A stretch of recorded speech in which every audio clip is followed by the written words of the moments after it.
Kũringana na gavana wa kaunti ya Kilifi Amason Kingi, kwambĩrĩrio kwa mũbango wa waaki wa nyũmba ũrĩa ũrũgamĩrĩirwo nĩ kambuni ya Center mwena wa Vipingo kaunti ya Kilifi gũkĩte na mawega marĩa magunĩte aikari na njĩra itiganĩte.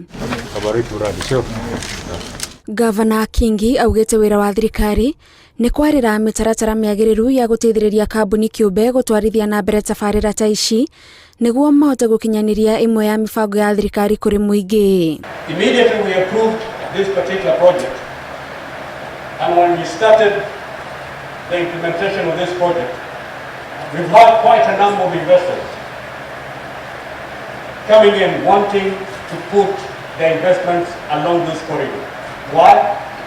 Because they've seen what Centum is doing, and that has given them confidence to invest in Kilifi. Waaki wa nyũmba ici nĩ ũgucĩrĩirie kambuni ingĩ itũra-inĩ rĩrĩ. Mwandĩki mũkaru ministry-inĩ ya waaki Charles Hinga akiuga gĩkĩ no kĩmwe gĩa kĩonereria kĩa ũthii wa na mbere ũrĩa ũngĩkinyanĩrio ũnyitanĩri-inĩ wa thirikari na honge citarĩ cia gĩthirikari. When you think of housing and you look at the entire value chain from the people that move on the site, so direct jobs, indirect jobs, you've heard about the mama mbogas and the vibandas who have just set up because of this work. So this is a pillar where not only are we providing dignity to our people, but we are also investing in our own society. Before the end of the year, we'll commission the first, which is a water desalination water plant, which is the first of its kind.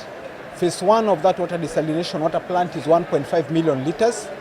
It is expandable by another 1.5 to 3 million liters. Kambuni ĩno ĩheanĩte nyũmba makĩria ma 70 kũrĩ agũri iria irĩ mũgũnda-inĩ wa makĩria ma eka 10,000 mwena wa Vipingo kaunti-inĩ ya Kilifi. Handũ-inĩ ha Inooro TV, njĩtagwo Gathoni wa Njihia.